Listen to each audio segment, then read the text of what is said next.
welcome back to a special 2-hour edition of the Kelly File, face-to-face with the candidates. We are coming to you tonight from the Queensbury Theater in Houston, Texas. Yes, again. And still to come tonight, Senator Marco Rubio, Governor John Kasich, and Dr. Ben Carson. On the stage with us right now, Texas Senator Ted Cruz. So we want to get right to our next question, which concerns women in the military. And it has been a hot-button issue both in Washington and on the campaign trail, especially during the South Carolina vote. This question comes from Roseanne Rodriguez, who is an Army vet. She was deployed in Iraq on the front lines of the fight. Want to mention that she is also a volunteer with the Texans for Rubio group. So this is your chance, Senator, to convert her over to your side. Roseanne, go ahead. Okay. Thank you, Senator Cruz, for being here and for taking my question. At several rallies, you have stated that you would be against requiring young women to register for selective service. There's been a lot of discussion about lowering standards or setting standards to accommodate women in combat roles. I believe that this is a different issue.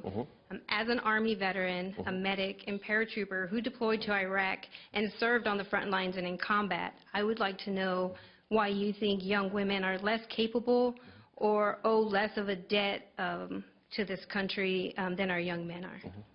Well, Roseanne, let me start by saying thank you for your service. Thank you for stepping up and defending this thing.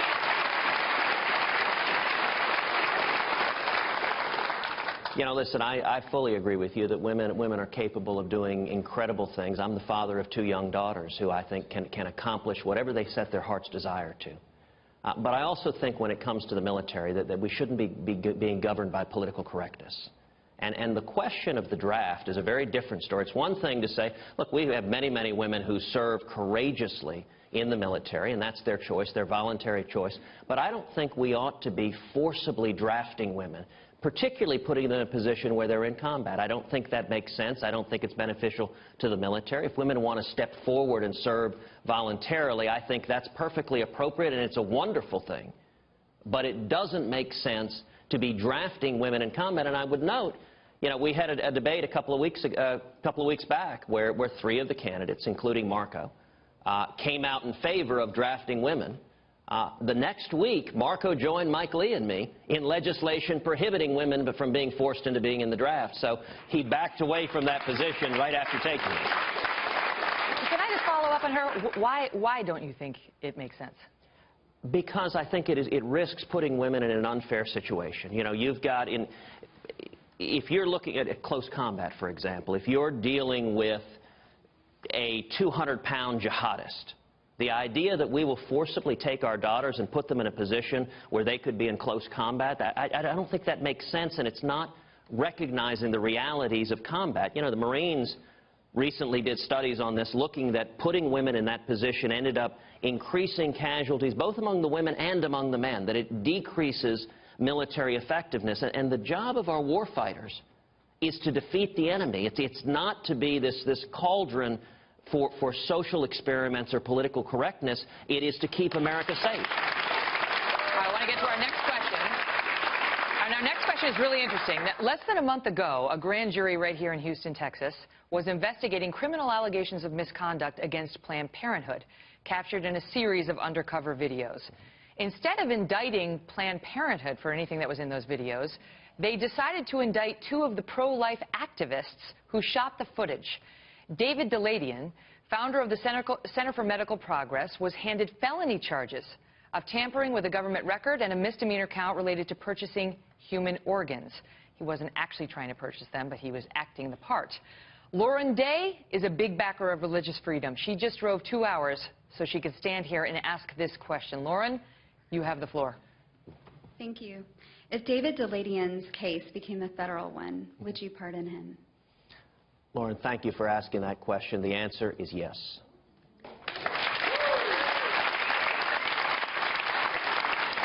And let me flesh it out a little more. Listen, as a Texan, as a Houstonian, I was deeply dismayed and disappointed to see the Harris County District Attorney bringing criminal charges against someone who went undercover to expose what appears to be vast criminal conduct by Planned Parenthood. I think he performed an incredible public service. And I'll tell you this, I've pledged, if I'm elected president, on the very first day in office, I intend to instruct the U.S. Department of Justice to open an investigation into Planned Parenthood and to prosecute any and all criminal conduct by that organization. What do you make of Donald Trump's assertion that Planned Parenthood does some wonderful things, and that while we shouldn't pay for the abortion services, it does provide a lot of health services to women? You know, there are a lot of things Donald has said that I disagree with, and that is very near the top. Planned Parenthood is the nation's largest abortionist. Millions of unborn boys and girls have never breathed a breath of air because of Planned Parenthood. It is a multi-million-dollar organization. And you know what these videos showed? It is a federal criminal offense. It's a felony to sell the body parts of unborn children for profit. These videos showed Planned Parenthood, by all appearances, doing that. It appears Planned Parenthood is a national criminal enterprise committing multiple felonies. Now, the Obama Justice Department is so partisan and politicized they won't investigate it.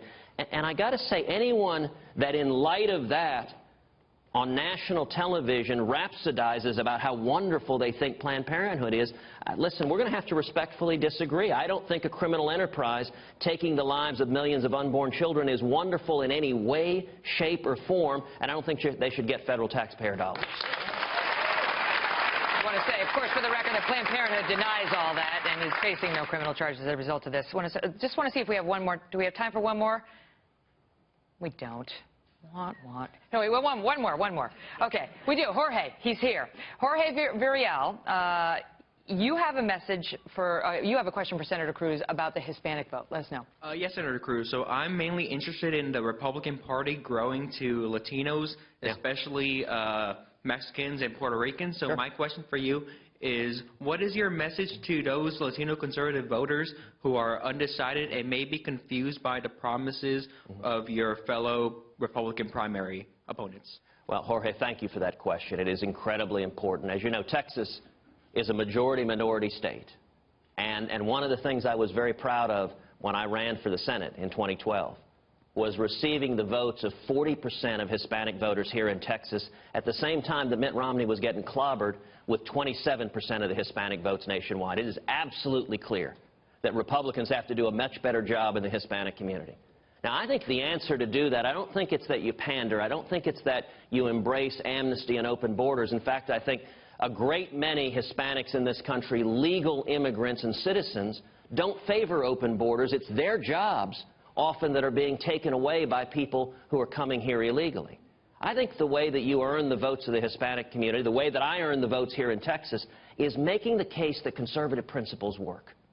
You know, if you look at what do we believe in the Hispanic community, faith, family, patriotism, love of God. If you look beyond at opportunity, you know, I've told many times my dad's story. Coming from Cuba with nothing, he was imprisoned, he was tortured. He had $100 in his underwear.